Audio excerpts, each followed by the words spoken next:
Okay, and we're live.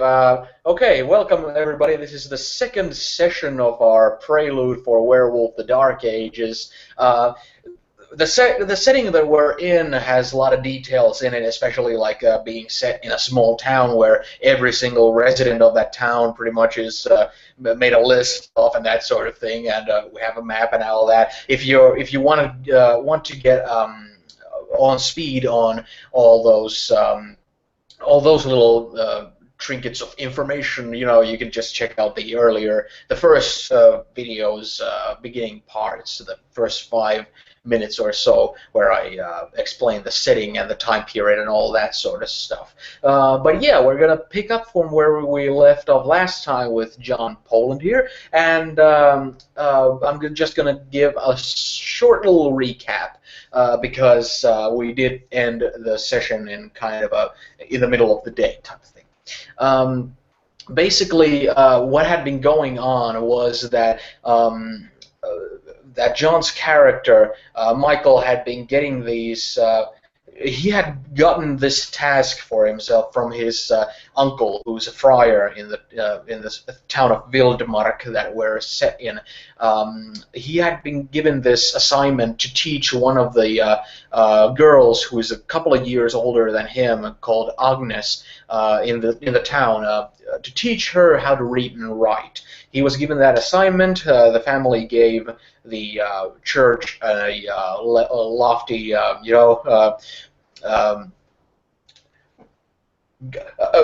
gift of money. I can't remember the word for some reason. Anyway, and for exchange, he was tasked with this. Now he started to go and teach her.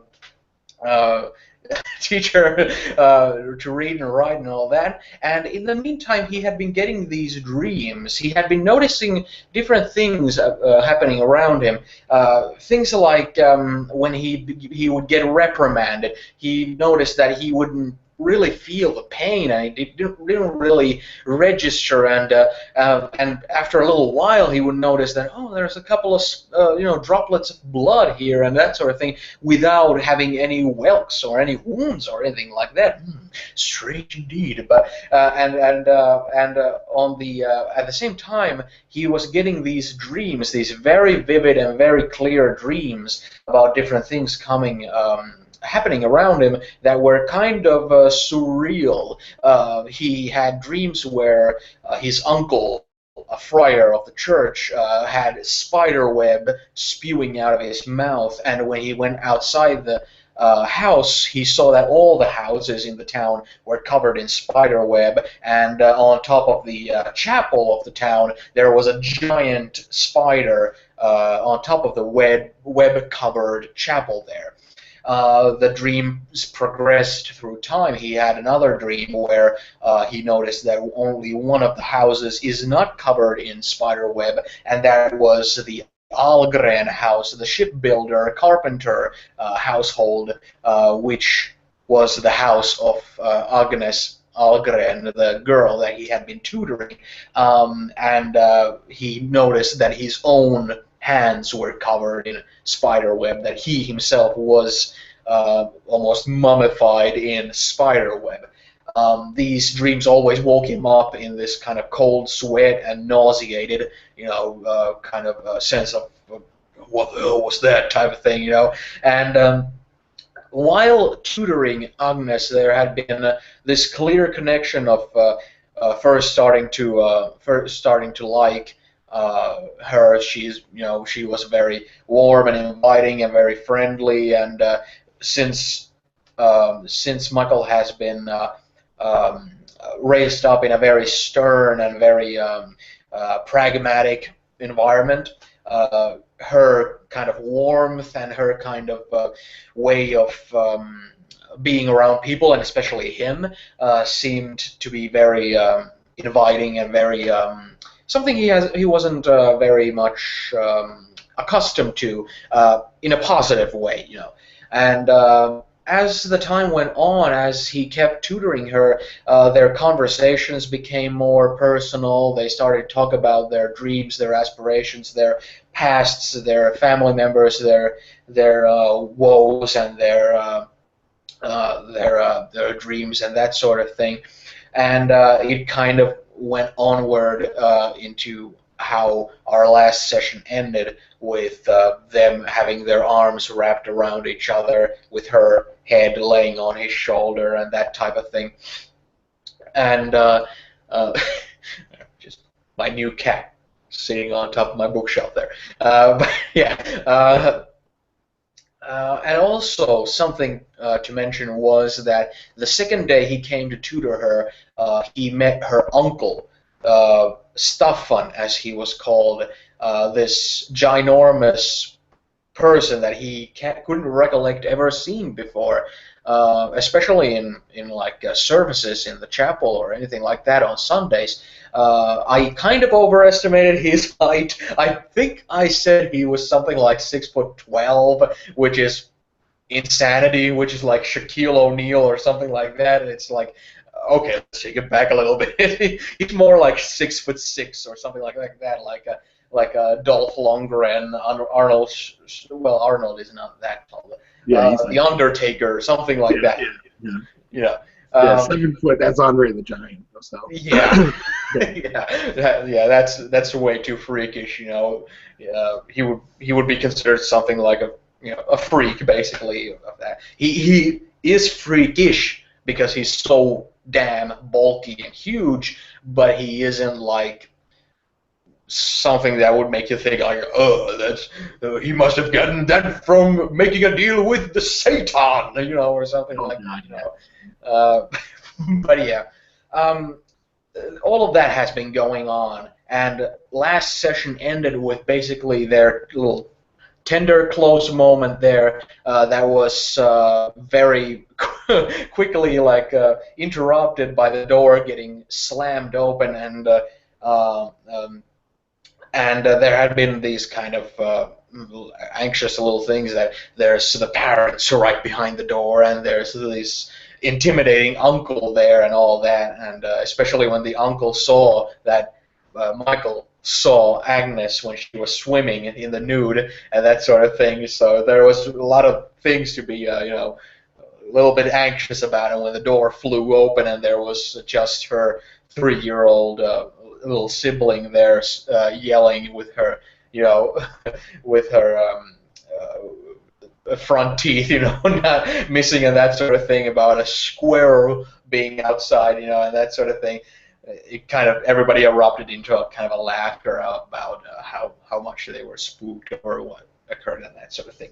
So yeah, now that I've rambled and raved about all the setup stuff, we're gonna pick up the actual game, and the way we're gonna go forward is that almost immediately after that, you wouldn't even have had the time to get up from your chair to actually go and see this squirrel, something you don't see every day, right next to the woods here, and that sort of thing. Almost, before you would even get a chance to do that, everybody would have been called out for, supper, for everybody to gather around the family table and dine together there. And everybody of the family is going to be there. Basically, the family consists, the Alren family consists of the father and mother of Hugo and Camilla Algren, who are the boat builders, the artisans, basically, of the family.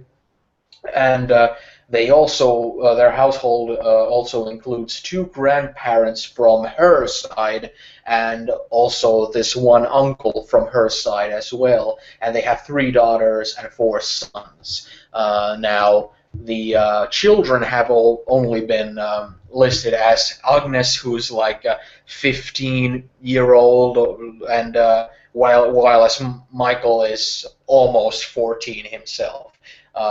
And there was mention of one of her brothers being, this something like a 12 or 11 or something like that, carving a stick outside. So there's basically, from that 15-year age bracket, all the way to the 3-year-old, there's, they're kind of in the middle of all that, so they're pretty much all of her siblings are. Besides that one kid who was more perhaps mature or serious or that or not just not as childish. Most of them are just straight up kids who play and scream and run and laugh and all that sort of stuff.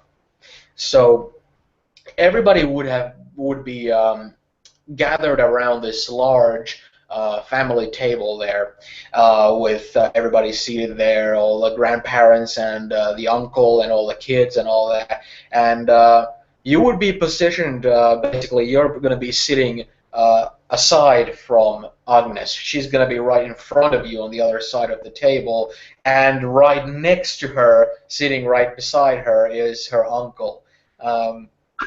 And basically, yeah, it's like she's there for you to look at, and at the same time, there's this, other person there who seemed to pay a lot of attention to you. When he first saw you, when this morning, basically, when you came to this house, he was kind of taken aback. He most likely was not told of you being here and tutoring her, or at least he wasn't expecting you, or something of that sort, because he was kind of he had this kind of air of who the hell are you type of mentality, and he was clearly like provoked by the fact that you were there and you were involved with Agnes in any way. But yeah, it's very much like you're sitting there and everybody's kind of like there's a lot of talking around the table because the kids are so lively, and they're just they're like they're constantly like every time they say something, it's like they're yelling like, "Mom, where is this?"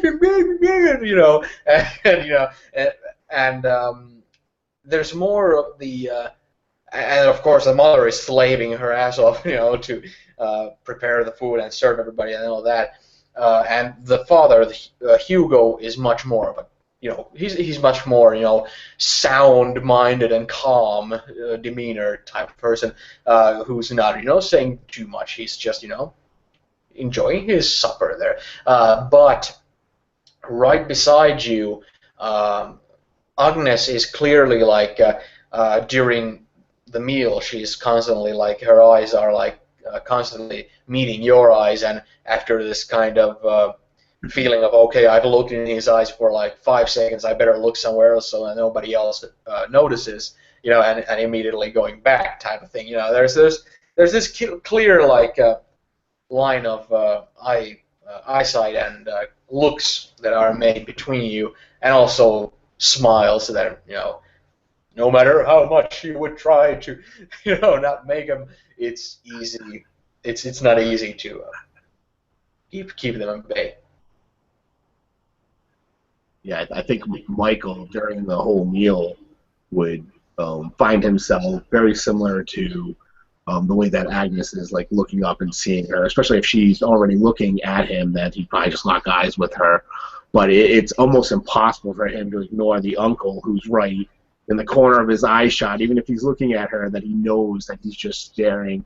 And he can kind of feel his eyes boring into him the whole time that he's eating. And it kind of forces Michael to, he's going to be polite and proper, and he's going to eat the way that his uncle showed him, the way he would eat if he ate with, God, who's the not the, I wanted to say prince, but he's not a prince. The Lord. Yeah, the Lord. So the Lord. Yeah, the Anderson family. Yeah, so it's assumed that maybe they may probably be eating with them, so I'm sure I have some sort of manners to follow. Whether everyone at the table is or not, doesn't matter. I would try to be at best behavior as far as that goes. And probably after getting caught a couple times with the uncle staring at him, Michael would probably just kind of almost, his head would just kind of stay down and just stare at his food. Just eat. And if someone talks to him, like, respond, but generally just kind of try not to look at Agnes, which is almost impossible at this point, especially when she's looking at him. Yeah, and the uncle has those kind of squinty Clint Eastwood type eyes where, on top of him being as bulky and bald and bearded as he is, it's just, he has those piercing eyes, and it feels like he's evaluating you constantly, and making like a mental note of everything you do or where you look or how you pick your food up and that sort of thing. And there's this air, especially you can feel, and you can be sure that Agnes feels it sitting right next to the uncle and seeing basically your easy to read body language of looking down and that sort of thing. Even though the kids are making a lot of noise, it's the uncle is kind of like almost like with every like spoonful of food that he takes in his mouth, it's almost like this. After each spoonful, like you're expecting that he's going to say something, and there's this kind of a silence in his regard, and then another spoonful just comes for his mouth. This kind of like it's like he's gonna say something. Like, is it gonna be now? Is it gonna be now? Oh, okay. And but after a little while of this kind of anxious feeling, that you almost feel like you, Agnes, and the uncle Staffan are in a bubble from everybody else, separated from everybody else, because everybody, the kids and the mother, is making noise, there. But then Staffan just says straight up to you, even though he's kind of looking at you down from under his brow with those squinty eyes, and he just says, "What are you doing here?"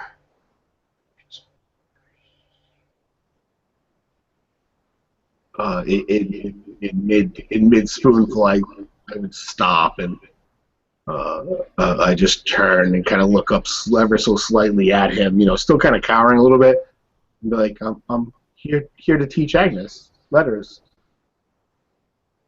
different, yeah, letters. And then kind of like he quickly kind of looks at Agnes, then over to Hugo, and then back at Agnes. Yeah, you can see that Agnes has this kind of, that she's kind of she's kind of troubled, but at the same time she's so used to her uncle that she's not like intimidated at all, unlike you. But she is kind of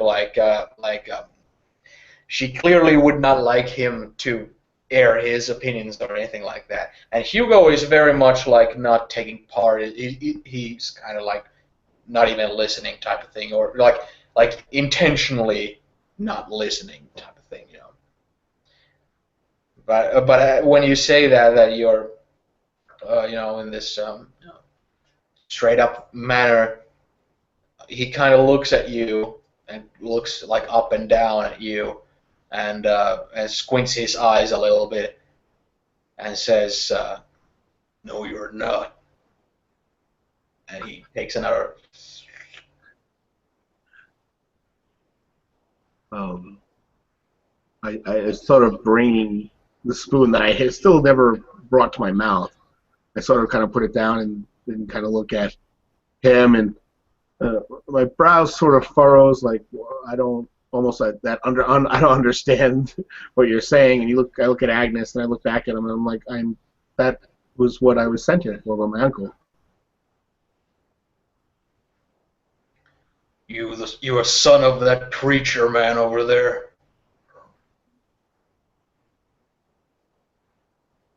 No, it's my uncle. Yet he sent you here. Yes, yeah, I think that Mr. Alren wished to have me teach Agnes letters. I think that was the deal that they did.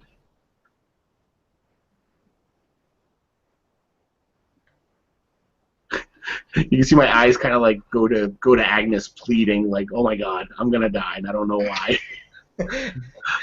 Yeah, she is kind of like this, she doesn't dare to say anything, but she's kind of like rolling her eyes and this kind of wanting, if she would have, if she would dare, she would say that, shut up type of thing, but it's still this kind of, the uncle, the stuff fun is there, again, like swirling the the soup with all the lumps of potato and fish there. I suppose he's interested.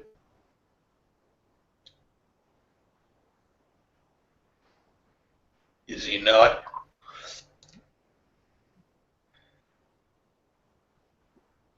I interested. I don't interested in me teaching.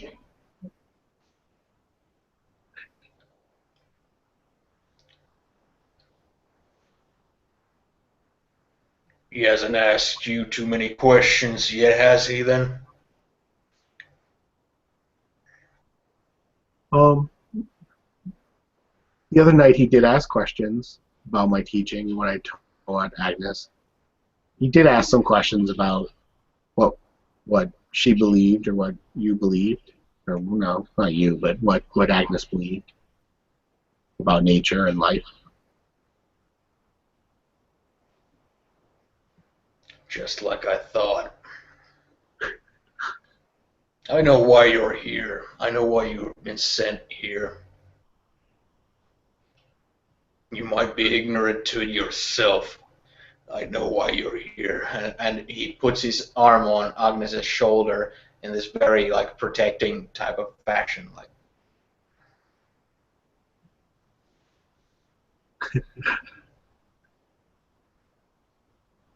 I turn once again, like looking from like over to Hugo and then back to Agnes, like looking for that safe harbor. I'll look on someone's face that says like you should be here because Michael's so uncomfortable that it is being around so many people. This is very unusual for him that he just feels like he should run. And in his head, that's what his response is right now is he should get the hell out of here as quick as possible. So he's just looking for that safe harbor in someone's face that says, no, you don't have to leave. And he sort of almost pulls back from the table slightly, not completely, but slightly a little bit.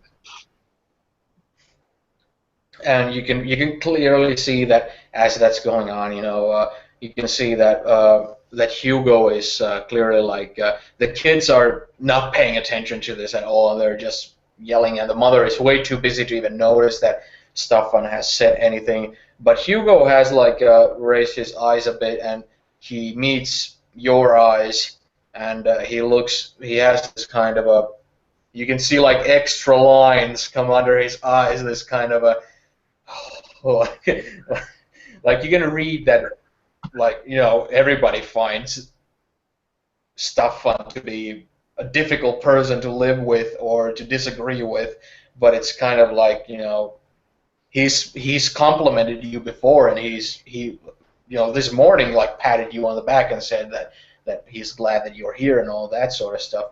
But you can see from him that he probably has stood up to Staffan at one time and getting like backhanded hard enough where he knew not to do that again or something.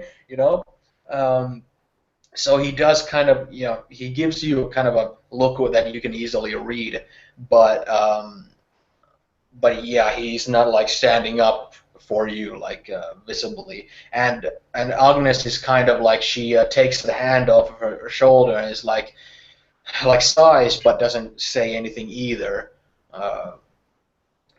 But yeah, it seems that it's not like everybody's like, it's actually, it doesn't look like anybody's like taking Staffan's side. It's just that nobody is vocalizing their opinions, type of thing. And he's still there in that good, bad, and the ugly type of.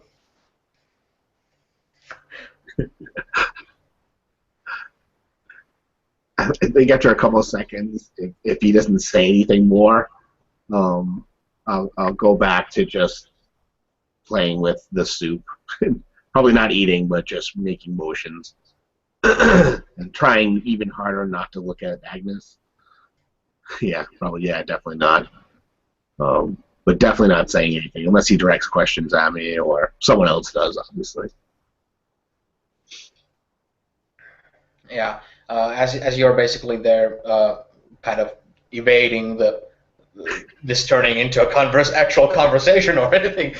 He is kind of, he's swirling his soup slash stew there as well, but he is keeping his eyes very firmly on you, and he says that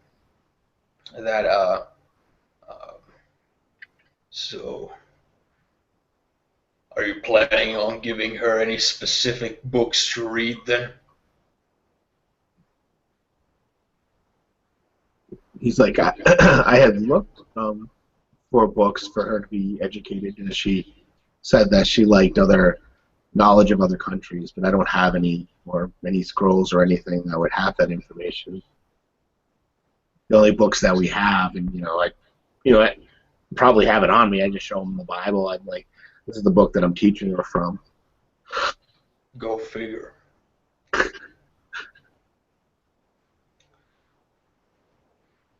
Strangely, during this, like, the little bit of time that there was silence, Michael's going through his head, and he remembers, like, those odd questions that the uncle was asking him, and now, his uncle was asking him, and now that this uncle, Stefan, is asking him, it's like, oh, maybe there's something bigger going on that he has no idea about.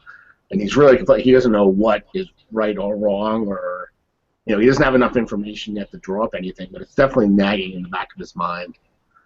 And he kind of looks at him and he says, I could teach you to read too if you like. It's not that hard. He kind of, when you say that, he stops swirling his bowl there, and you see that his squinty eyes kind of go more relaxed and open up as much as those kind of Clint eyes could open up, and he kind of stands still, or sits still there, and he looks straight into your eyes, and he says, "What are you suggesting? I read that book. You want to push that book on me and my family?"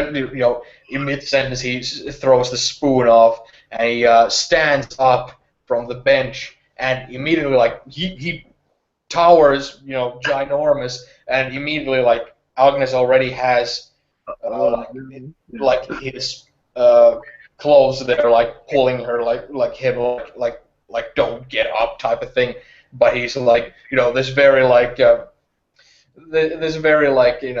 primordial human type of reaction, this very, like, provoking type of stupid thing. But he just rises up from the bench, and he grabs the bowl and just flips it and just goes on the wall, and he immediately just points his finger at the door and screams at you with his face completely, like, puffed and red, just, "Get out! Get out!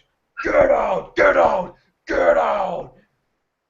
And backpedaling, just falling off the stool, like, onto my ass, and then hand, foot backing up away from him. Like, I get up and maybe a quick glance over at Agnes, and then I just book it for the door, just running for the door as quick as possible. You can see when he yelled that and she saw your reaction, you see that her eyes are already getting, like, puffed out of just this frustration, and when he starts screaming at you, she starts screaming at him, and just screaming, "Stop it! Stop it!" And also you can see that Hugo has also risen from his seat. He's not like this kind of, he's risen basically because he doesn't want to listen to this anymore type of thing. But yeah, how are you basically, are you going for the door or something like that? Yeah, I mean, yeah, absolutely. Michael he can't deal with that, and that's not something that he could. Yeah, he would run for the door as quick as possible. Okay. Just fine, There's blowing through it as hard as he could, just to go as fast as he could.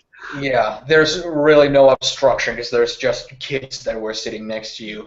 As you go there, you hear this. Well, as you go out the door, you still hear Agnes scream at him, "You bastard!" And he screams back, "Shut up!" And you don't hear a smack or anything, but still. Yeah. And You don't get far from the door when you already hear Agnes's voice from the door as she's running behind you, yelling, at you that "Don't go!" as you went out the door. Um.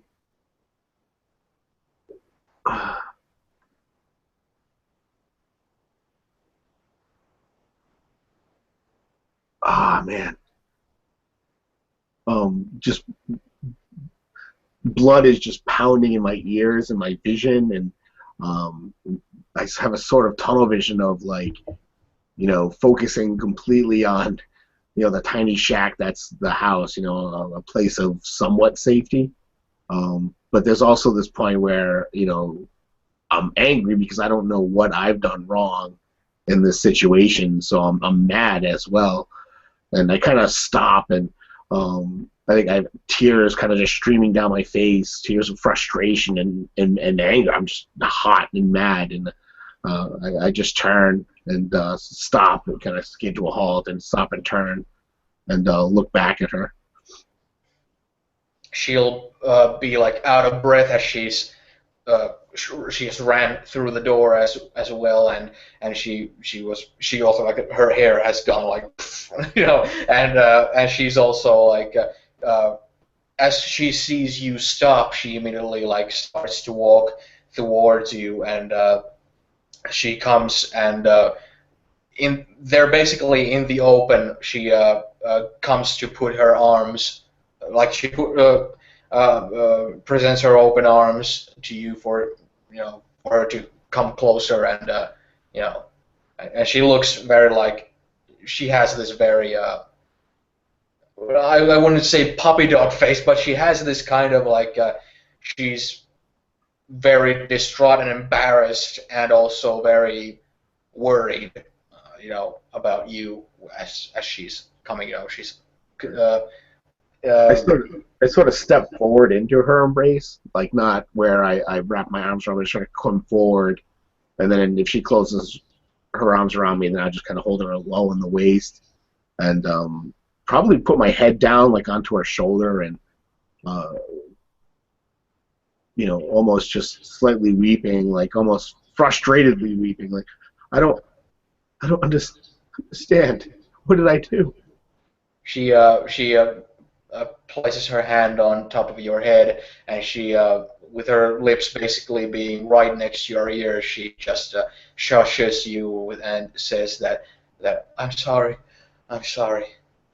She says that he comes by so rarely that it's such bad luck that he would happen to come here just now.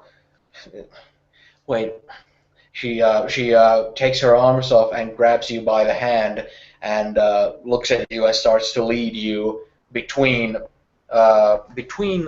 the between basically the house and the storage buildings and such. Basically, she's leading you off towards the woods, and she's like let's go out of sight for a short while, please. Um, there's a slight hesitation, like a slight tug when she walks, and I don't move at first, but then I just follow her. Or well, next to her. I don't Yeah. fall behind her, obviously. Yeah, and as soon as you enter kind of the edge of those woods, it's almost like her shoulders. You can clearly see that they go like a significant amount like down as she kind of lets this. She exhales and she puts her head in one of her hands and the hand that's not holding yours, and she's just shaking her head and saying, "I'm so sorry. You didn't do anything wrong. It's me who did something wrong because I didn't stand up to him. It's sometimes I think that what he considers to be protective is just it's just being a tyrant. I'm so sorry that it's just such bad luck that he would come around at this time." Michael sort of sniffles and then kind of wipes his face. Um, he's feeling like her entering the woods. That piece that he always, whenever he is doing his work, where he just looks out and he just gets into that meditative state. It kind of helps to wash it away. Plus, having her there and consoling him is just bolstered his inner strength, making him feel better. And he looks at her. He's like, I don't know how anyone could stand up to him. So that's the problem. But at the same time, he does care for his family, so we've grown to accept it because he means well by it, and it's just, I mean, as you're walking, she's walking you kind of to the lakeside. The lake continues with the forest being, all around it, and you're going in the woods, but on the shore of the lake, so the water is there, and it's this completely calm and still water there. But it's like the afternoon at this point, closer to evening type of thing.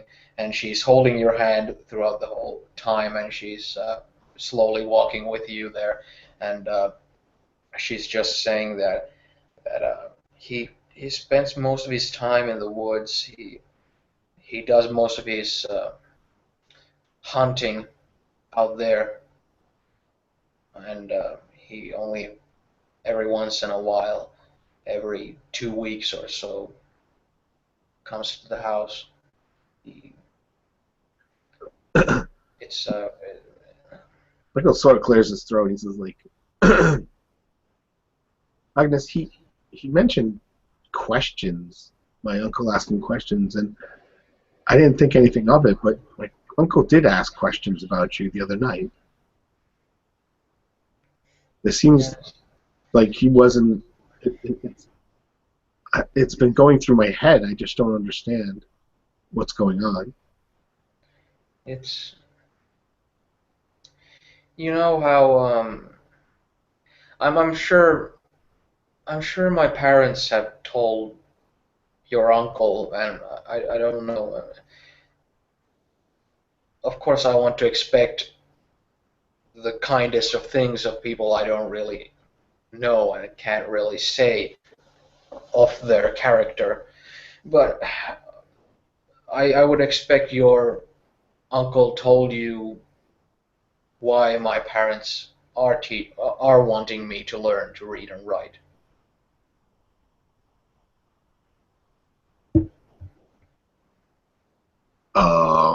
I can't remember if he did or not. Yeah, he did. Yeah, he mentioned that they're planning on sending her to Lund, the city. Yeah. Yes, my uncle did mention that they were going to send you to Lund, to the bigger city. Yes. It's it's it's part of it's partly because of my uncle, and it's also partly because of why my uncle is the way he is. He isn't the way he is for nothing. I uh, I I sometimes kind of envy the station that you and your uncle hold, where you can just live mostly amongst yourselves and concentrate on your duty and your task of of books and of being scribes and and being looked upon with reverence and authority, and all these things. It's when I talked with you about the bear hunting thing and how I often feel like I feel like I don't belong here. I feel oftentimes that I feel that way because other people feel like I don't belong here. I I've kind of I've kind of gathered a reputation of ill rebuke. It's it's undeserved, if you ask me. If you ask the most pious and stiff-necked old hag in our town, it's well deserved. But it's people seem to people seem to pay a lot of attention to anything that differs from the majority of people in this town. I like spending time in the woods. I love to delve deep into these stories like I told you about the bear and the king with the new clothes story. And when when I ask questions out loud that I should keep in my own head, people take it to heart a lot of times when I wonder what it would be like. I'm sure you've wondered one time or another, what would be like to be a bird, for example. But if I say it out loud, people look at me in this square kind of look and are like, "Why would you say something like that? You're a human being made in God's perfect image. Why would you want to be a bird?" And it's like just a trail of thought, but I throughout time it's just become this collection, this clump of different things that people have seem to form their opinions of me about. It's I want to learn to read and write so I can leave this town behind. I love my family very deeply, and I wouldn't want to leave them behind. I love my uncle. I wouldn't want to leave them behind. And I love these woods. I love this lake. As she looks at you, but she puts her eyes down and kind of smiles without saying anything. And she then kind of looks away and is like, but I don't think I can make it here. I don't think I don't think I'll have a future here unless I'll shut myself in a cellar somewhere with a bunch of books where I can endlessly read these stories that I love. But that too would require me first learning to read and write. But Well, I'll make sure that you read and write, and I'll teach you the other languages and whatever else I can possibly. And I don't. My life isn't. He's kind of unsure if he should really actually say what his life is in his eyes. He's like, I live. My uncle is. We have a simple a simple way of life, but it's not what I want. I'm just doing what my uncle tells me to do. You know, I sometimes wish for more. Um, I maybe once you've learned all you can, maybe then he kind of slowly just kind of like, he's holding her one hand, he kind of reaches out, holds her other hand, kind of facing her, and says, maybe I could go with you, and then the two of us could go out there to Lund or one of the other cities or farther. at that point, she has stopped walking and she turns to face you, basically.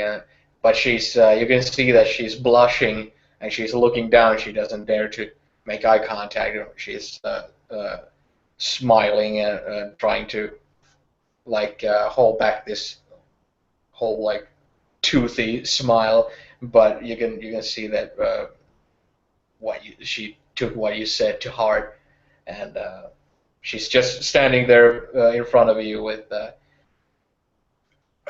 basically this this kind of a posture as I described.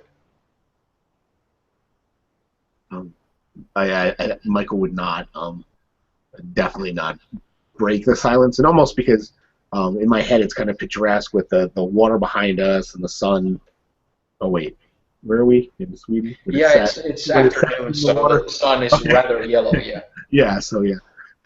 So it's kind of that picturesque thing, and I would just kind of just turn and kind of just look up and watch the sunset, with her, and kind of just absorb her, just that feeling of being with her. And she didn't say no, and that just keeps running through my head. She didn't say no. That's that's almost a yes, almost in my head.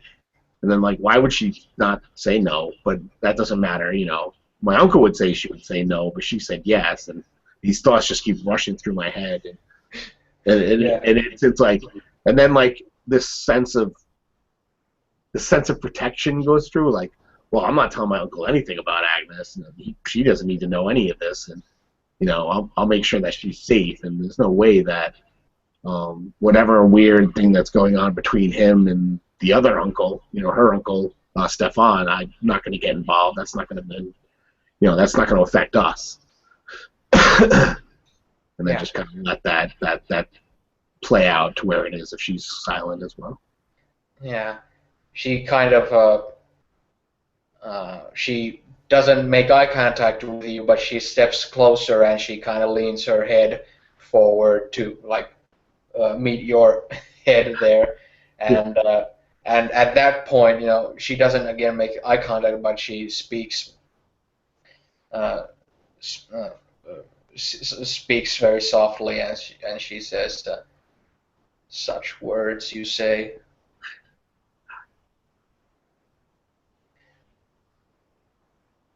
And she kind of just lets out this kind of a not like a ha ha ha laugh, but this kind of just this, yeah. And it's almost like this like edging on this kind of a like this. You could imagine somebody like squeezing the back of two heads like together, but it's kind of broken again. Just like last time with the squirrel thing, you hear this roaring yell of Staffan's voice in the at the distance, basically where her house would be, and you hear her, you hear him basically yell Agnes so loud that it's almost like a roar. This kind of Agnes kind of type of thing that like breaks the moment, like immediately type of thing. Shocks me enough where I even like let go of her hand and back up slightly, like expecting him to be right next to me. And it just like I stop and I'm like, and I look back at her and I quickly kind of reach for her hand. He's like, "Are you gonna be okay?" She looks into the direction of the shack and then looks straight into your eyes. She has this kind of, in the kind of close to evening sun, her like eyes are only like glistening there, as she makes eye contact, especially if not physically in your own perception, it's that way. And she places her palm on your cheek and she says, "I'll be fine," and she gives you a smile, and then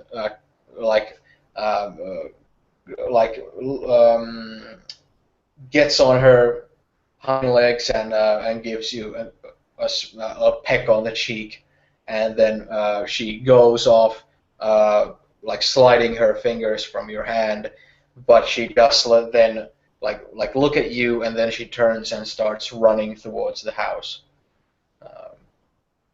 And you're basically left there in the woods at this point.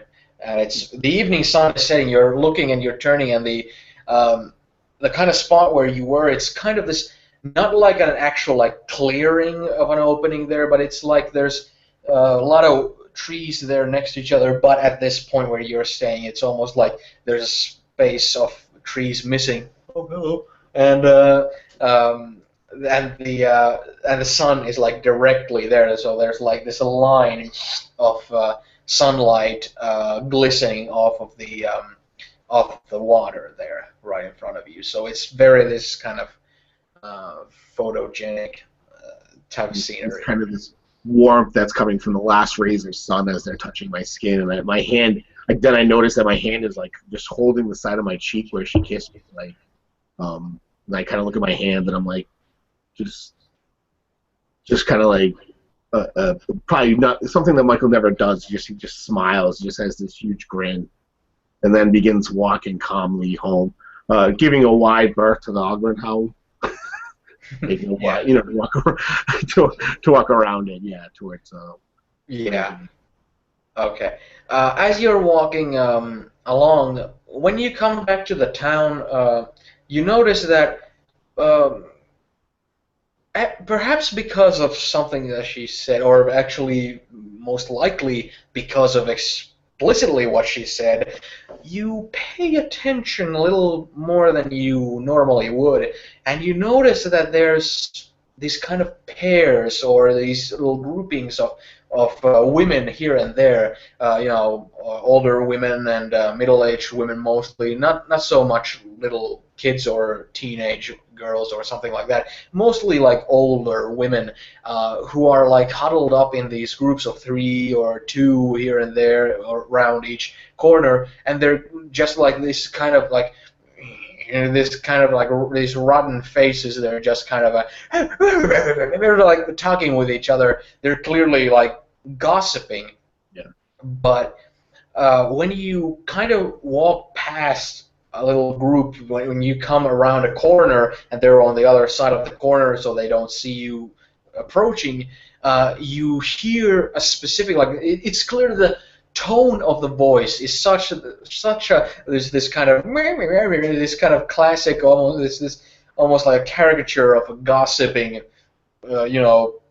old hags. You hear this specific sentence uttered that she has him wrapped around her crooked finger, mentioned, and then you walk from like behind, like or from the around the corner, and they're like immediately like whispering or like, oh, hello there, Michael, and then just But you notice that, and because Agnes mentioned what she mentioned, it immediately comes to your mind that they might very well be talking about her and you, and that in a negative light.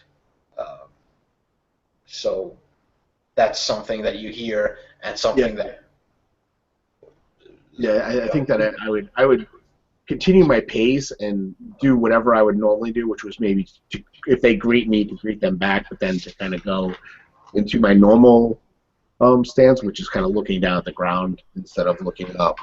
Up to that point, I was kind of looking up and happy, and then now I'm kind of in this.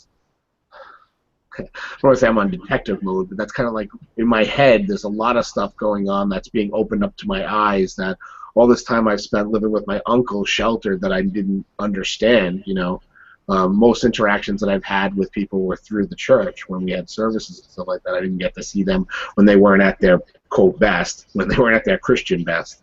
So now I'm getting to see them as people who, what real people are like, and it's making me question a lot of things, not faith-based, but just my knowledge of what, how the people are in this town. As I always thought that everybody here worked really hard to help each other out, and there seems to be not quite that type of extent of civility between everybody. And I'm going to keep my ears up and my eyes open, but maintain that air of how I normally walk, and not trying to be stealthy, but just, I think it's almost part of practice. I think that Michael always walks slump shoulders with his head down, as that's just not making eye contact, as that's just part of his personality. Yeah, and that's the kind of mentality that you hold basically all the way to your shack there behind the chapel. Um, it's just these things kind of rushing through your head, and it's kind of um, like your uncle did mention some specific type of inquiries the last time. He was almost like he was just asking questions. He wasn't like a full-on interrogation or anything like that. But still, they were rather. He was.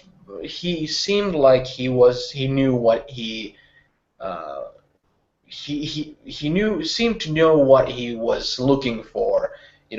In terms of answers coming from Yeah. him, type of thing. Seemed like there was an outcome that he was waiting for me to give to him. Mm. Just, yeah. Yeah, and now that this stuff has all come to light as sorts, now that you're walking back there, it does seem like a certain amount of scales, being peeled from in front of your eyes, and there's the shack right in front of you. You don't see your uncle outside or anything like that. And it's creeping closer and closer to evening, like the sun is slowly setting in the background still. And yeah, it's like the day is almost like, it's coming to an end. I think Michael would, having all this information that he needs to think about, he would immediately place his stuff down and then grab his axe, and then just, whether there's wood or not, he would just start chopping wood, because that's the only time that he seems to be able to think clearly and peacefully, and he just looks off into the woods while he's chopping the wood, and that helps to center him like he's always done, and maybe something will come to his mind when he's dealing with all this information. Not too long, but I mean for a little bit. So you're not like going inside the shack before you do this. It's like you straight up go to the chopping block there to chop firewood.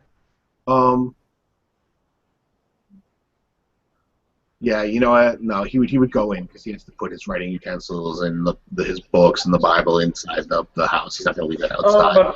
But if you go inside, then you're most likely gonna meet your uncle there. So if you want to chop that wood and clear your mind, that's better to do that before. Yeah, I think what would happen is if he leaves that stuff and it gets damaged outside, then that's an automatic thrashing from his uncle. Mm. So he's trying to be practical with his thoughts. If he does things out of place, then his uncle he would normally come home and go in. And I think that Michael's smart enough to know that he can't be totally crazy with how he does stuff. He needs to maintain that. While he's figuring stuff out, he can't help it. He can't be like, oh, I'm going to do stuff differently. And then, yeah. Yeah. Okay, well... I guess the door creaks, and he's hoping the uncle's not there, but he knows he probably is. He's probably going to do it. Yeah. When you go in, when you crack the door open, you see that your uncle turns... are you going from the front door or from the back door? The back door is where the chopping block is, and the front door leads straight out. I probably came in through the front door. Okay. The writing desk is... road. Yeah, the writing desk is closer to the front door, so when you come in, you see that your uncle is on the writing desk, and he has his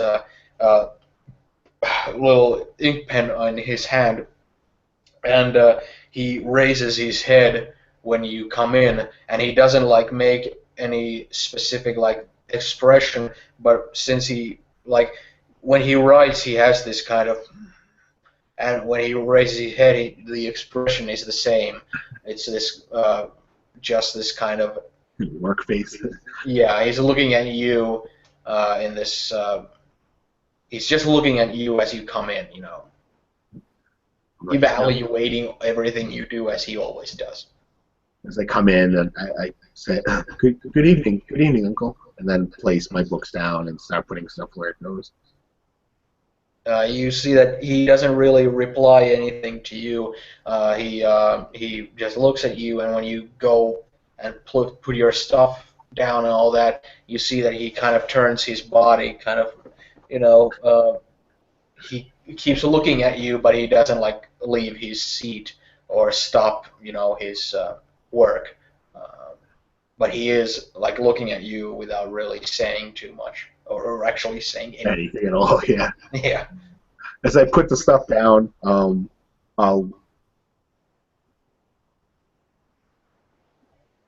guess I put the stuff down, and I can feel his eyes on him. I mean, I just know when he's staring at me, and I turn back to him and say, I'm going to chop some wood, Uncle, unless you need something else done. He just looks at you in that same expression, and then he turns back to the desk, and his back is basically turned to you, and he's just... Nice talking to you. Yeah. And I go outside and hang up my coat. I'm going to grab the axe and just begin chopping with vigor. Uncles are difficult people. Yes, they can totally be. Yeah. One frightens the hell out of me, and the other one frightens hell into me. So.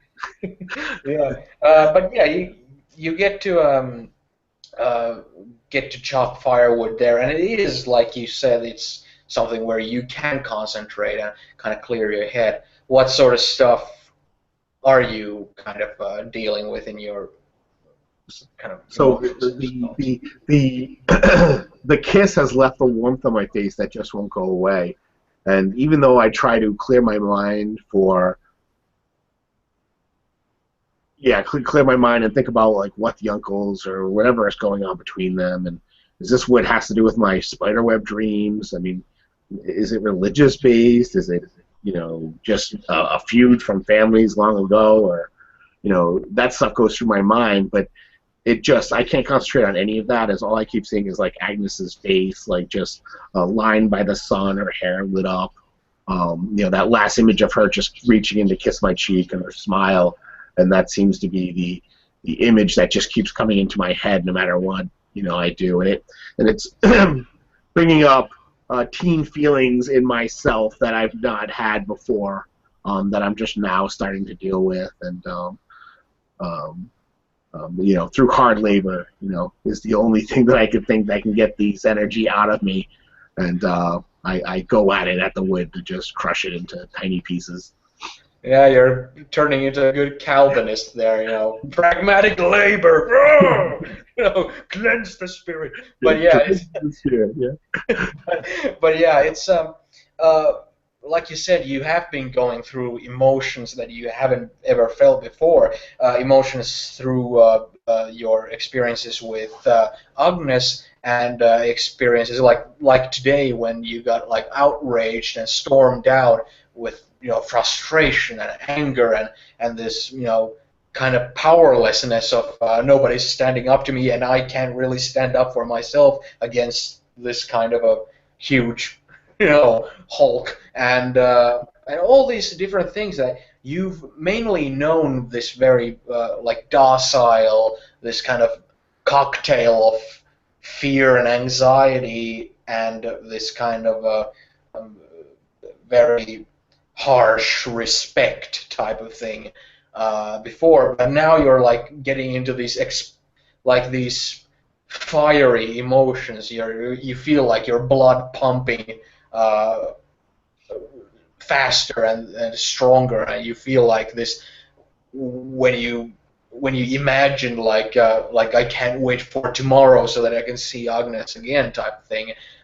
You think about the kiss on your cheek and her eyes and her warmth and all that. It is like you feel like this new set of hotter blood flowing through you, as well as when you're thinking about the accusations and provocations that her uncle was laying on you, and that also comes kind of when you're chopping the wood, as you're trying to clear your mind. It also comes out in this kind of like you're venting your frustration by splitting the logs there, you know.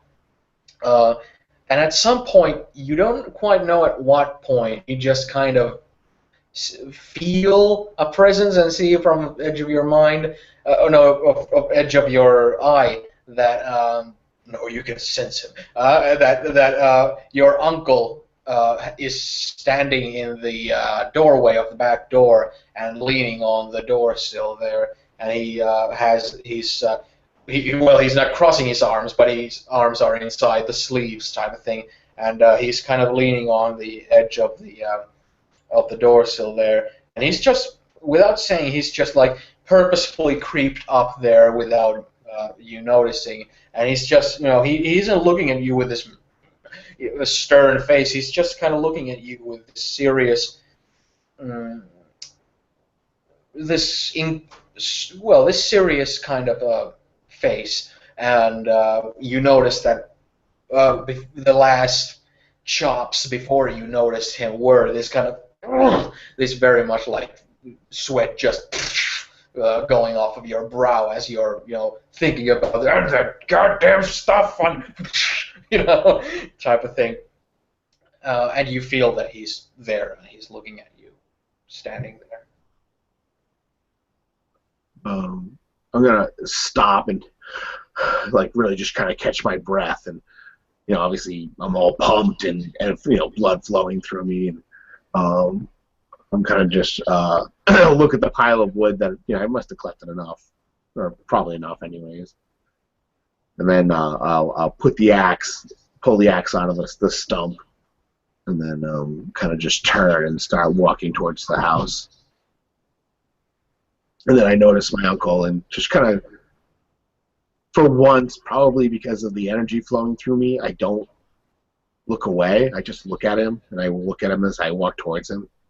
And I think at this, you know, Michael's not small. I mean, he's just under 6 foot, or he was when we started the game a couple days ago in game terms. But he's standing at his full height. Normally, he's always crouched and bent over, or so people can't really tell. And at his full height, and even though he's young, there's a musculature to him that shows that he's strong, probably. And you know, very rarely do you probably see him without his shirt on. But so yeah, he kind of intimidating in a way, I guess, with that axe, and except for his bowl cut, I guess, with there's a sense of strength to him. And for once, he actually feels strong. As when he's holding that axe, that's his release for all that negative energy that flows through him. And as long as he's holding it, he kind of feels powerful.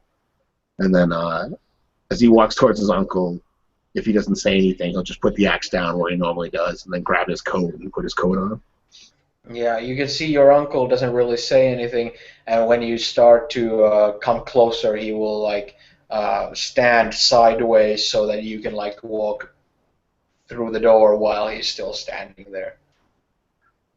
Okay.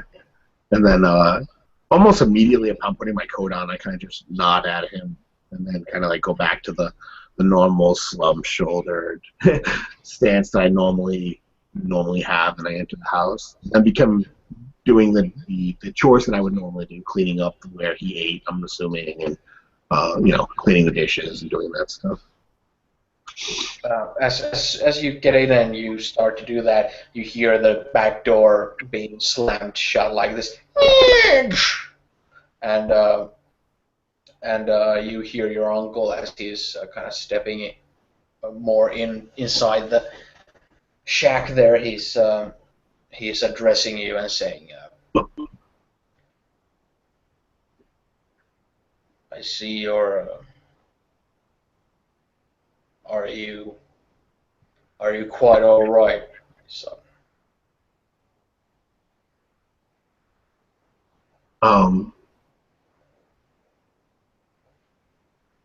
You know, hearing the difference in the tone of his voice makes Michael just stop, and he puts the bowl down that he was getting ready to wash, and he says, yes, Uncle, I'm just... Then kind of like in his head, he's going through his head again about the uncles, and they're fighting, and he says that, Stefan, the Algren's uncle, was there during dinner, and he didn't seem to approve of me teaching Agnes letters. It was difficult, as I thought that everybody would want to learn letters if they had the opportunity. He grabs his workbench by the back of it and pulls it closer to him and puts his hand on your shoulder and kind of guides you to sit on the chair. And when you go to sit down, he kind of puts both of his hands standing behind you on your shoulders, and he kind of just rests them there. And he just takes, a deep breath and exhales, and it's like, I can see that in a very short period of time, your demeanor has shown many troubling signs. I don't mean troubling signs in any negative fashion other than ones that make me worry. Make me worry that you're not feeling quite, that you're dealing with things that cause immense stress and anxiety and anger and high emotion. In this household, you've always remained such a pragmatic and pious young man. It worries me that the moment you've gone out of your regular boundaries, your regular borders of this boarded up, this fenced little area of piety in this little village, you're showing signs of mental anguish. Is there something you would like to talk to me about? And you can't really recall your uncle being very, he's never been very close to that, but you can feel that he's being sincere here. Uncle, everything seems just so different. The way that everyone reacts to each other is different than the way they do when we're having service. It seems like people are angry at other people. They don't control what they do. I'm just not used to that. Of course. It is the nature of mankind. The nature of mankind is to be sheep and look to us as their shepherds, to guide them in keeping themselves pious, calm, of a good standing demeanor, and calm of mind, sound of thought. That is why you see them that way in service. It is our effect on them. It is the effect of the chapel, of Christ's light on them. It is sad to say that even in a community as small as this, a chapel of this size, someone like me and you being providers of this protection of these people's immortal souls, that it doesn't seem to be enough even for a small group like this, because on every other day but Sunday, people's behavior seems to shift drastically. And I've just noticed that, well, these high emotions, whether they're frustration over people like you alluded to, or whether they're thoughts and feelings that come naturally through the age that you're going through, or anything of the sort. These are all misguided emotions. They are all things that lead you away from what is good and what is right and what is meant for us who are shaped in our Creator's image. We mustn't let into them. We must practice patience, stability, piety, calmness of mind and spirit in our day-to-day life. Hard labor, and as you've just now seem to be struggling with hard labor and pain of the body takes away many of the sufferings and pains of the mind. When I saw you hacking there, it looked like you were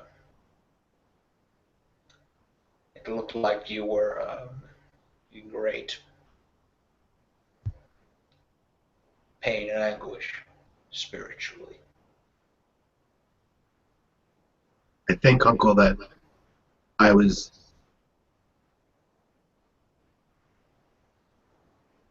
when Stefan was upset over me teaching, I was scared, and I didn't understand why or how to react to that. I didn't know what to do. I was lost. I've never had anyone just stand before me, telling me I shouldn't do something that I know is right. You know, teaching Agnes, you know, you set it up for me. Mr. Alren set it up for me. That was meant to be. How someone could be so opposed to it, and it was fear, and I'm just not used to that type of fear. And part of me felt sorry for him. It is man's original sin, pride, and I see it constantly being asserted. It pains me to see it, but I hope you learn through time to build up the sort of patience required to deal with these bursts of emotion that the common folk, the flock, constantly deal with and come to us to alleviate. I think I will, Uncle. I didn't. It happened.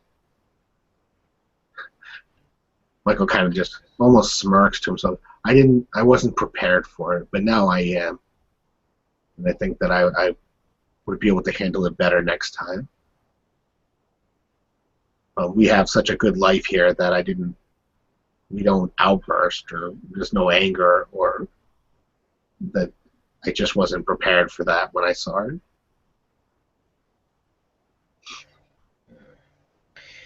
Now, with that in mind, he pulls another chair, or actually like a stool that's next to this fireplace, and sits beside you, looking straight in front of you, at you at this point, and he says, he kind of,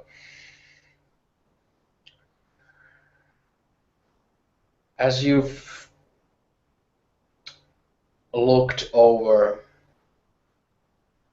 the writings and scribblings and the learnings of this Agnes, and spent time in her family's household,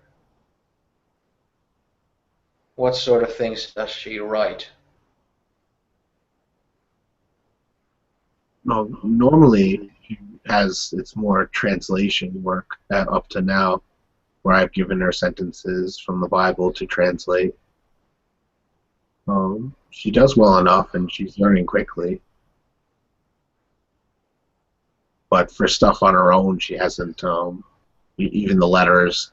And then, kind of like in the back of my mind, I'm like, oh, we never handed our letters over to each other because of everything that happened. He's like, perhaps in the next couple of days, I'll have her maybe do an assignment where she can write or free write her thoughts down. Has she drawn anything? Oh crap! As a player, I don't remember if she did draw anything. No, okay. I wouldn't tell him anyways, but I need to know whether I'm lying. No, Uncle. Not that she doesn't draw anything for me. Most of our stuff that we deal with is just the writing. Has she written anything that looks something like a drawing? Does she scribble strange figures, strange symbols? Does she make spirals and crosses? And does she make stars and X's and anything of the sort? No, Uncle. In fact, I kind of reach over and pull out one of the sheets where she's just, where you can see where my script is, and then she's copied it completely. And these are specific anyways. I've done these to show him anyways. From last time we had spoken, that I knew that he would be doing. He's asking a lot of questions. So this is pretty much what we've been doing with her copying and learning as of right now. He takes it, and you can see that he pays very close attention to it, and he at one point is going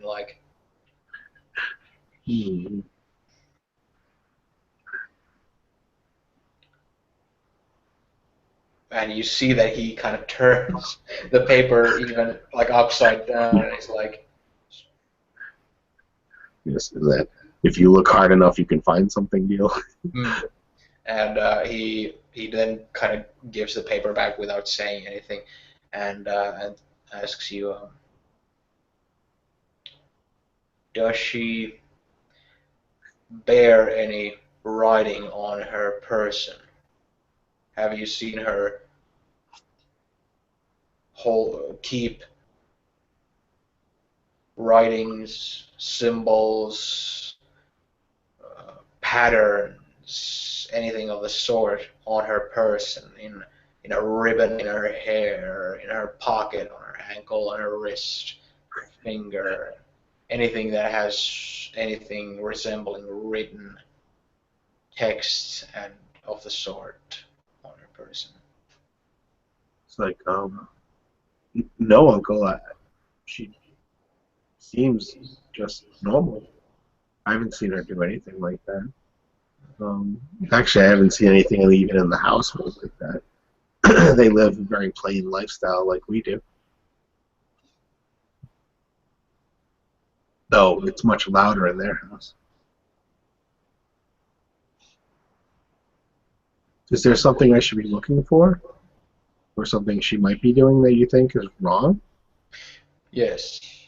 Has she, or has her uncle, has any of her family members, have you heard any of them mentioned Blåkulla? No, Uncle. I haven't heard that. What is that? You need not concern yourself with what it is. Has she? Well, that's enough for now. I'm sure everything's fine. And he turns and gets up and goes to his papers, and you can. It's clear that he's just kind of going back to his work in the sense that, okay, he's done talking to you now. I as he starts walking, I'm like, Uncle, is there something specific I should look for? If it's something that's dangerous to her, then I would want to, or their family or to us, then it's something that I can look for. Look for those. Well, the forget it. Symbols are just symbols, I guess. Forget it.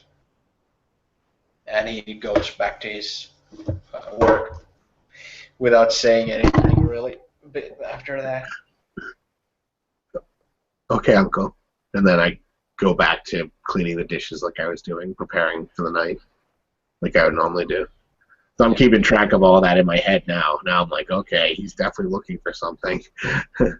Yeah, it's pretty obvious. Yeah. Yeah, fairly obvious. Yeah, now something's And going he on. mentioned blokulla. Blokulla is a term you haven't heard before ever, and it's definitely not like it's not like a familiar word. Like, oh, does that mean like a when there's a barrel and a fish inside, or what? Yeah. It's a specific thing, and and yeah. But yeah, it definitely doesn't ring true to you at all. Yeah, not yet, anyways.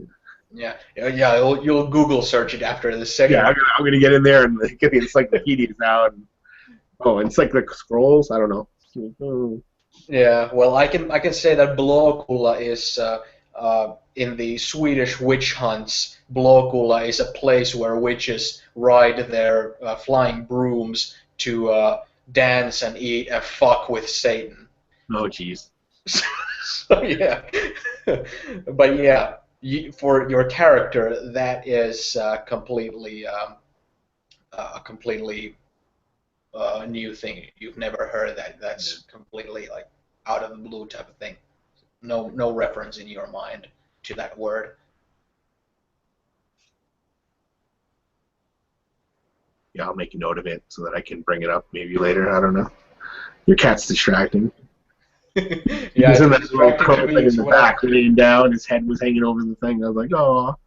Yeah, and it's like its eyes are completely squinted, and it's just it's doing this kind of with its Yeah, claws yeah, on my yeah. arm. It's like hard, but you must take it. But yeah, it's that's basically like the extent that he will converse with you in the evening. He will return to work and not really. He will look very like that he's like taken in by his work in the sense that he isn't paying attention to anything that you're doing around that. It's just that uh, he seems like he's processing the info he squeezed out of you, at least in his own mind, type of thing. Yeah.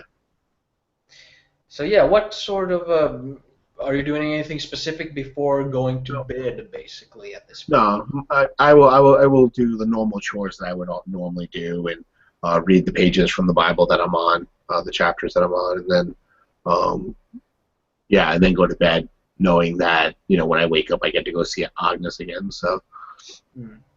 um, Okay. Well, you go to bed, and your uncle also will go to sleep, and you will fall asleep, and your familiar dreams will re-emerge. Um, the first time you had your dream, it was mostly centered around spider web spewing, as small spiders spewing out of your uncle's mouth as he was reprimanding you in this micro machines man speed. And when you went out the house, you noticed that the house, and as well as the chapel and all the houses in the village were covered in spider web, and on top of the chapel that was cased in a webbing, there was a giant spider on top of it. And the next time you had your dream reoccur, during that dream, you noticed that only one house in the village was not caked in web, and that was the Algren house. and when you looked upon it, there was a light emanating from inside the house, and you looked at your own hands next against that light, and you saw that your hands were also covered in spider web. Almost like you had like an extra skin of spider web going all around your fingers and all that. And this night, when you dream, you see that you're wobbling, you're walking in this wobbly zombie-like limp, heavy walk through the town where everything is caked in webbing. The air is very heavy. It's damp. It's unpleasant all throughout, and you can see and hear and feel small spiders like rushing away as you approach to the edges and the floorboards of different buildings and that sort of stuff. And you see in the distance that giant spider on top of the chapel itself. But right in front of you, right in front of your view there is the Alren house, which is not covered in spider web, and there is a light emanating from its windows and doors. And you see that on the doorway there's a familiar looking silhouette of a young girl standing in the doorway there, looking at you, and it's clear that it's Agnes. And you walk heavily in this zombie walk-like way, and you see that your footsteps are in like a straight line. You're walking in an absolute straight line. You haven't like wandered off. But Yeah. even though your first dreams started you off from the shack and from the area of the chapel, this time the straight line that your footprints have produced are coming from the wilderness, the woods, and they're going straight towards the Algren house. And when you walk to the house, Agnes is there with her very kind, very inviting, warm face that especially after the kiss she gave you on your cheek, just seeing her smile, just seeing her eyes, and just seeing her hair and everything, any part of her just like fills this kind of a wave of warmth around your body, and she holds her hands out for you, just like she did when she hugged you earlier, and as she holds her arms out for you, you give in your arms to her, and she grabs your hands with her hands, and she pinches your skin, and she pinches them hard enough while looking at you with a warm smile and inviting presence. She pinches them hard enough where you can see the spider web tear off like an entire layer of skin, like a snake shedding their skin. She just pinches and pulls, and it just tears like cloth or silk or something off of your hands, and underneath are these pale, pale, completely clean, almost sterile-looking human hands that you see as very familiar, the type of hands that you would have like after a warm bath or having worn rubber gloves for too long type of thing. They're like pale, and they're like moist, and they're like wrinkly and that sort of thing.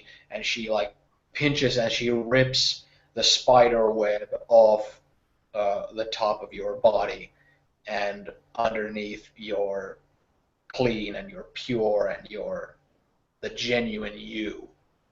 And that's when you wake up, and it seems almost like you wake up to your uncle's snoring, because that's immediately like the moment you regain consciousness from your sleep, it's immediately like this kind of so it feels like that. But at the same time, immediately as you wake up, you hear this tap that sounds very much like small stones being thrown at a window sill. Um, I immediately, as quickly as possible, like get out, get up, and then head towards the window. Yeah, Just trying not to make any noise. Obviously, I don't want to wake my uncle. And then yeah. peer out. You can make out that it's not the morning; it's the middle of the night. It's midnight basically, and yeah, your uncle is in his deep sleep. He always sleeps very deeply and is hard to wake up and snores loudly. But yeah, because of that tap, you creep in on the windowsill, and when you open it, you see a familiar figure. Even though it's pitch black, you make out, especially after your dream, you see that Agnes is there, and she's wearing her nightgown, but with basically her basic like this apron-like dress just put on top of it, so that it's kind of it appears that she's like clearly snuck out during the night as well, you know, and and uh, and she was clearly throwing little pebbles there on your windowsill, trying to get your attention. Um, I, without thinking, like you kind of just quietly open the door and then close it as quiet as possible. And just kind of hurry out to her. And I'm like, Agnes, what are you doing? And she immediately like, it's. I'm terribly sorry for waking you up, but You can see his face. He's smiling. He's like, it's fine. It's okay. and she's again smiling back at you. She's I just I wanted an opportunity to speak candidly with you, and let's let's go to the little back where we were earlier yesterday. And she grabs you by the hand and starts to basically drag you and guide you to the woods again, very much in the same direction that you were in the afternoon when you were interrupted last night.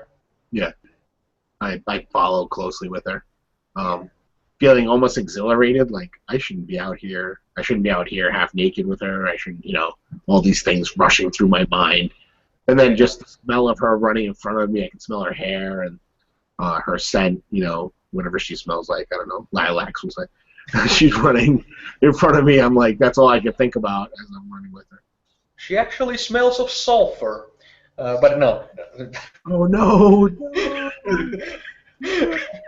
But no. Yeah, she's dragging you along with her. When you kind of go outside, you haven't really gone out for a long time during the night, and when you're walking there, the town looks extremely peaceful. It looks very calm, very silent, and the way that she was like shushing and whispering, it almost feels like there's this kind of a spell of everybody just being calm and there be this serenity there that you can break if you just make too much noise, type of thing. Yeah. And as she's walking with you, as you get a little bit of the beaten path, so to say, as you get to the tree line type of thing, there is this sort of a nightly breeze a little bit there, not like this ooh, but just this little bit that you know that it's not like midsummer anymore. And the sky is clear, like you can see stars and all in their full glory on the sky, there. And when she drags you there and you go kind of off of the town itself, she dares to speak in a normal sounding volume there, and she just kind of looks down and is kind of looks amused and kind of smiles and says, "I actually like I actually like coming out at night oftentimes because the uh, the greenery that I can feel between my toes, it's uh, it's cool, it's wet, it's silent, and it's still. And there's almost an entire new set of animals that spring up during the night when it's silent and when it's dark, when all the humans are asleep. All this new type of all these new noises and new animals spring up, and I just like to walk in the woods sometimes. Did you say the humans are all asleep, or is that just the way you made Yeah, yeah, I said, it yeah. came out in my head? Is Well, no. Oh, actually, yeah, yeah, humans? yeah. Yeah. When people are asleep, Yeah, not okay, that was just humans. Here is yeah, a human dollar. yeah. I'm like, wait a minute. Oh, no. Yeah, all those humans. We're different. Yeah. No. Yeah, Yeah. yeah, Yeah. She absolutely. used the word people. Yeah, it's fine. I'm just But yeah, she's walking with you in the woods and saying that she's basically like, you can see that the stars on the sky and the moon and all that are like bringing all this after your eyes are like gotten used to the darkness type of thing. All this moonlight and all this is kind of emanating off of her as she's looking up and all that. You're going to see you've been paying a lot of attention to her eyes and that sort of thing. You know how it reflects off of her eyes, and you can see her. You can clearly see her. Her teeth when she smiles and all that sort of stuff. Uh, because it's the moonlight is so bright, and you can feel it too. When you walk on your bare feet after she mentions it, you do feel this greenery and this plant life and all the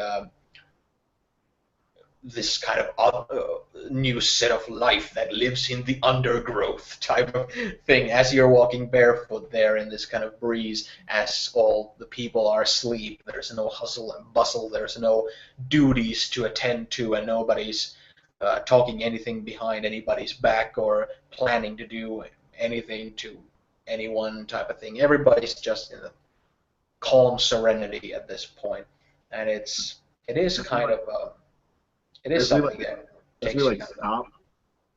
She like as she's looking around, I'm kind of just staring at her, and he would say,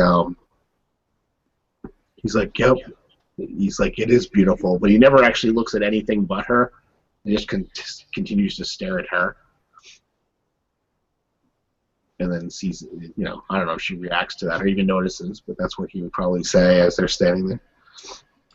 As you say that, after she notices that you're not saying anything, after that she kind of turns at you and sees you looking straight at her, and she again like smiles and walks towards you. And when she comes close to you, she kind of presses her hands on your chest there, and she kind of looks down again, and um, she's she's kind of saying that I hope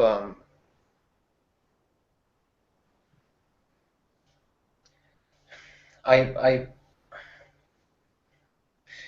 this is me trying to say the exact thing that I shouldn't say at this precise moment. It's let's let's just agree not to worry and talk about our uncles and our parents and our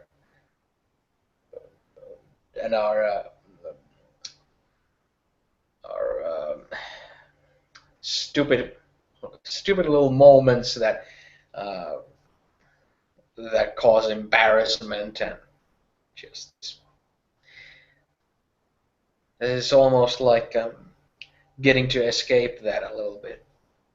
I normally do come out at night just so that I can escape that. Because when I do walk the streets, I do feel this bombardment of eyes looking at me, mouths talking about me behind my back. But when I come out at night, when everybody else is asleep, I do feel this strong calmness, this soundness of mind, and I'm really glad that you're with me here, sharing in it. Like I smile at her and I say, kind of quickly look around and say, it is peaceful here. It's it's nurturing. It's warm. He kind of looks down at her. Yeah, I'm sure she's not tall, right? She's short, probably. Yeah, so I'm looking down at her. She's shorter than you. Yeah. And kind of steps closer to her, but at the same time, he, with his left hand, he's rubbing the medallion that's his mother gave him, which he always does when he's calms down. That's kind of a natural reaction for him to do. Then he steps closer to her and kind of leans towards her, doing something, feeling that they're in another world, or maybe this is a dream. And he not reaches down. He leans down to kiss her, ever so slowly, in case she wants to back away. She can, and he won't. Yeah. But he almost feels like he's in a dream at the moment. Yeah, and it does kind of feel like that. It's she is not pulling away, and since you're approaching her slowly, you can feel as she's pressed so close to you that you're gonna feel like her heart rate raising. You can feel like the warmth of her body pressed against you, and you can feel like this. You can feel like this actual like other human being, this other life like in front of you that you've uh, grown so attached to and grown to like, uh, and all this in front of you. You can feel like the blood coursing in her veins, and when you moving closer, you can hear and feel the breath coming out of her mouth as she's getting closer to you, and then your lips make contact, and you kiss one another, and it's your characters. It's Michael's first kiss, and it's with someone he very deeply cares for. But at the same time, it's almost like this. Again, it's like like a spell that this is almost like this clear moment where like it's the exact opposite of pragmatic duty, but at work, but at the same kind of way, like clears your mind. Like you've imagined, when you've thought about her, you've of course thought about kissing her and all that, but it's like riddled and clumped full of like all these anxious thoughts of, well, should I do this, should I do that, or does she think that I think that she thinks that this and that, like this is the kind of natural, normal stuff.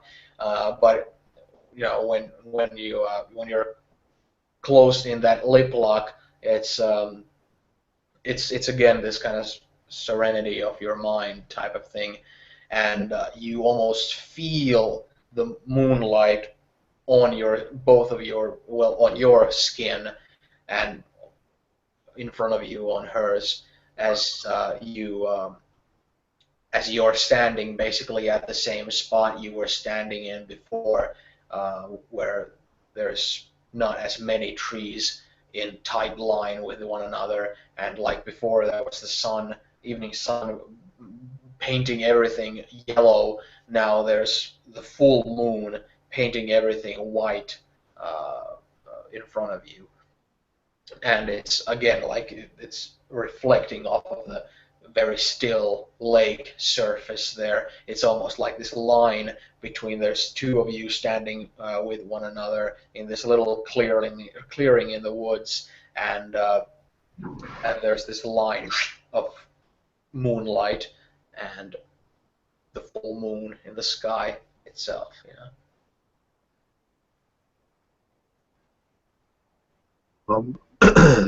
After a couple of seconds, I sort of lean back, and then there's a hint of being uncomfortable as that's my first kiss, so I'm a little weirded out by it. So I just kind of smile at her, and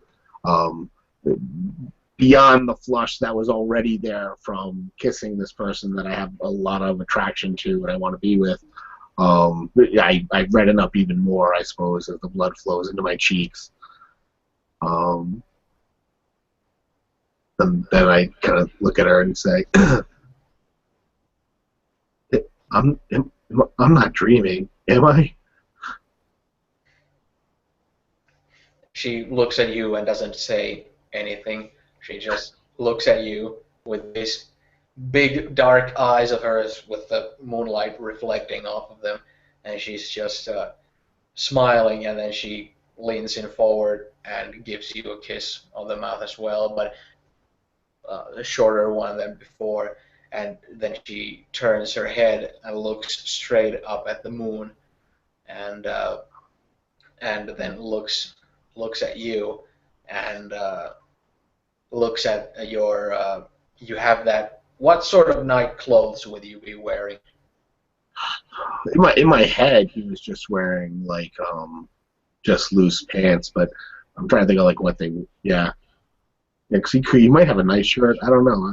I don't know. I think they wore those kind of gown things that's like, yeah, like. yeah. I guess I would have. Thin. Yeah, I would have that on. Yeah. The difference is I wouldn't have my crucifix. I would hang that on the edge of the bed when I go to sleep. But I never take off the medallion my mother gave me, so that would be, yeah, the only thing that probably showing, which is why I was probably rubbing it when we were kissing. Hmm. So yeah, I guess I'm half naked in a gown, basically. Yeah, yeah. But she would then like look at that, and she would like hold, like pinch it with her fingers, and then without looking at you in the eyes, say that you did get a look at me before yesterday. It had my whole face turned bright red. Even another shade or darker, if that's even possible. And like, yes, that was an accident. I told you.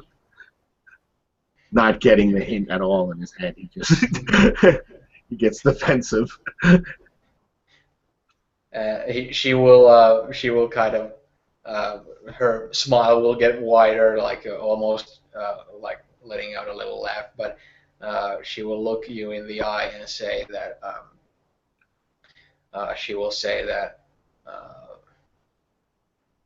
but this time I want you to see me, but I just want to see you first. And she then goes basically to pull your clothes off of your body.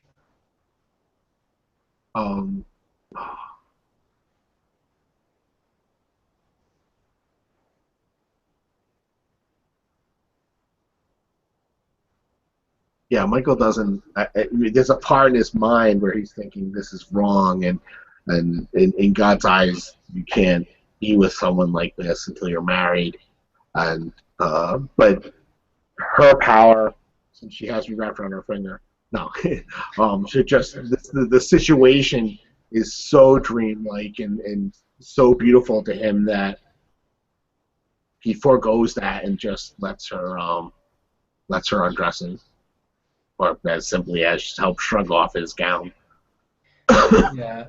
As she takes it off, she does like move her hands from your shoulders, or from your like your shoulders to your upper arms and all the way to your like hands, and she is looking down at your basically your torso there, and she turns her eyes to look at you, and then she, holding your hands, guides your hands to undress her. Yeah, very, very gently and not really. Unless, yeah, if she wasn't guiding his hands, he would have no idea how to get her out of whatever she's in. So, besides pulling it over her head, would be the only thing he would know. But I guess with her hands helping, he, not too delicately, but manages to help her remove the clothes. And in fact, he can't even help stifle a slight giggle at his ineptitude at being able to undress her.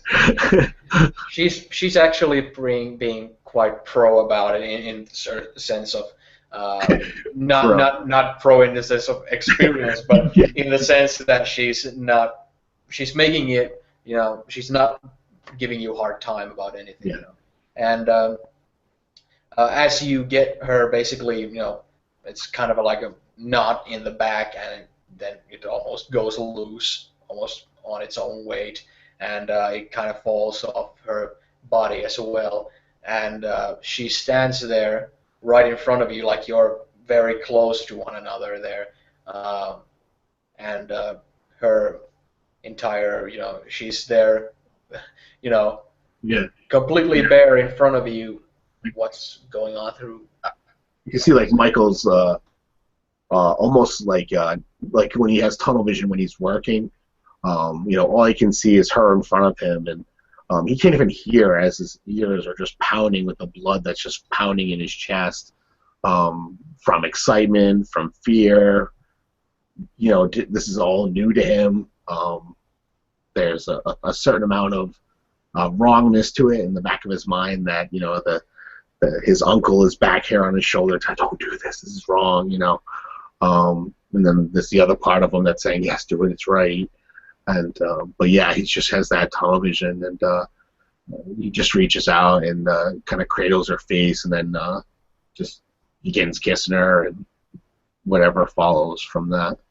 Yeah, and it's very much like as you go and kiss her and you press your bodies together, it's very much like before, but now there's just no cloth there between that you feel her pulsating, living body next to yours, pressed next to yours, and you feel like on personal level, on a mental level, this kind of emotional level, you already felt like there's been this bonding of this kind of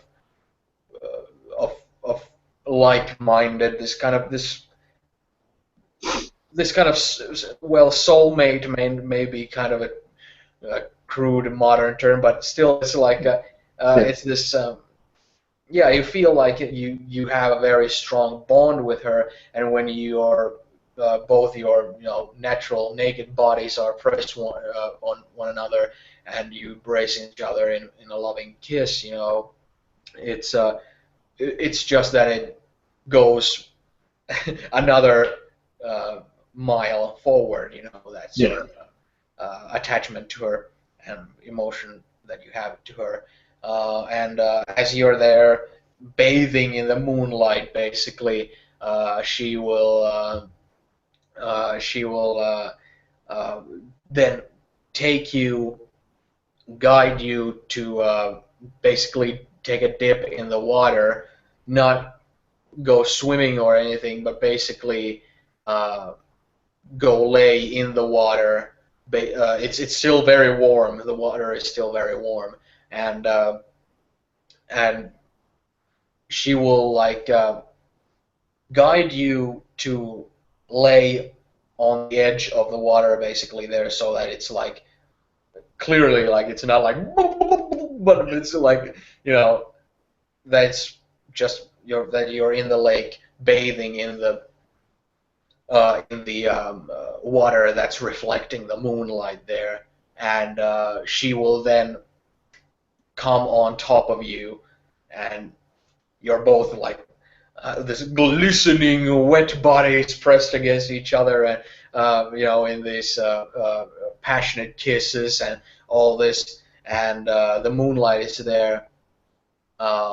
There is this second in your conscious that with all this singularity of having this other person with you there that you feel so strongly with and feel this immense satisfaction of knowing clearly that they feel that sort of way towards you, it's it's this kind of, like you said, very um, dreamlike feeling there. And as you're bathing in the moonlight there, you see on from that reflective light something that takes you aback.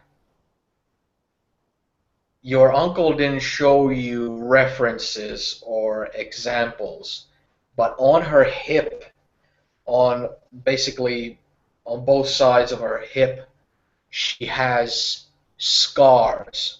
The scars, the size of basically the palm of one's hand, in terms of the surface covered. And those scars are clearly symbols. One of them is and they look like they've been made with either a knife or something of the sort. One of them is an X made with this kind of downward and side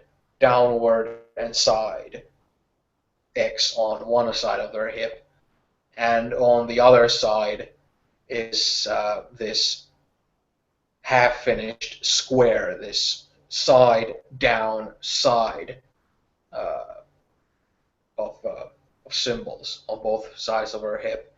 She hasn't made any efforts to really like show you or draw attention specifically there, but you do notice them. You do spot them out, and they do make an impression. But how would you fare? Would you care really? Is it just a coincidence? Is it some misunderstanding? Is this a dream, or is it what sort Yeah, of how do you I, think he would I react? think in the moment, even if he noticed him, he wouldn't say anything, as he'd be just too wrapped up with her. But I mean, after the lovemaking or whatever, he would probably, maybe if they were laying there, bring it up. Hmm. Maybe by mentioning the scars that he has where he was burned on his arms and his chest uh, from the fire that killed his mother. Perhaps. Yeah. Well, after we skip ahead, basically, not to the like morning or anything like that, Right. but yeah, but afterwards, after the deed is done, you're basically not no longer, you would catch a cold or something if you would stay in the water or something, but you're on the shore and you're laying on your back, and she's like uh, covering you with her body. Basically, she's like wrapped in this kind of a vine, on top of your body with her arms and legs wrapping around your body and legs and type of thing. And there is this very like during the lovemaking, you didn't care about those symbols at this point as well. There is this kind of a moment where you're not sure if she's sleeping. She has her eyes closed, and she is in this calm manner, just breathing and laying on top of you. And as you kind of look down on her and like feel her body there, it's this it's this kind of a well, it's very hard to verbalize it, but what you're feeling basically is a new level of emotion, basically. Even though you saw those symbols of Yeah. who cares, because it's clear to you that, like when you were sitting on the bench together, you felt like you wanted that to go on forever, type of thing. You laying there with her on top of you in the moonlight, you feel like the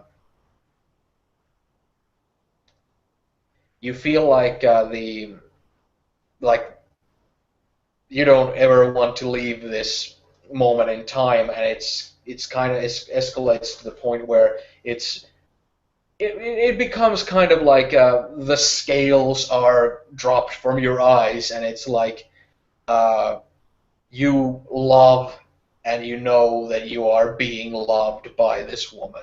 Yes. It's just this. It's like this realization, like this dam getting like broken down, and this like swirling, running stream just. It's just this.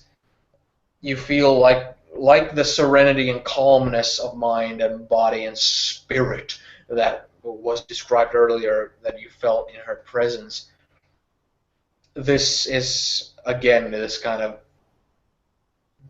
it's just this kind of you have this swirling of high emotion, but at the same time it's this calmness of this kind of it's okay, everything is gonna be okay. There's there's no force on heaven and earth that could make it so that I wouldn't stay with this lovely girl, you know.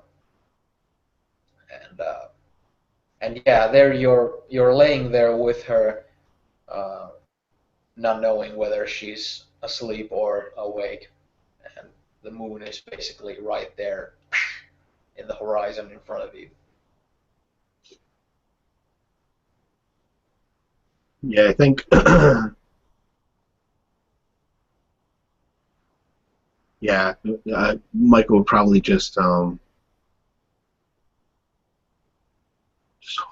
her close, and he's probably almost in the peace of the moment, in the way of trying to keep time from moving forward. He probably wouldn't say anything, just to keep her close. I mean, it's something you can bring up later. It's not like, it's not like an injury or something that's that important. And it really doesn't matter to him anyways, in reality. Just that it's a coincidence that his uncle had brought it up. And that, yeah, I think he would probably just lean back and kind of close his eyes and just kind of bathe in that everything that's in that situation, from the kissing to the lovemaking to where they are now, and he would probably just kind of fall asleep. I think just thinking of her and them together, as one.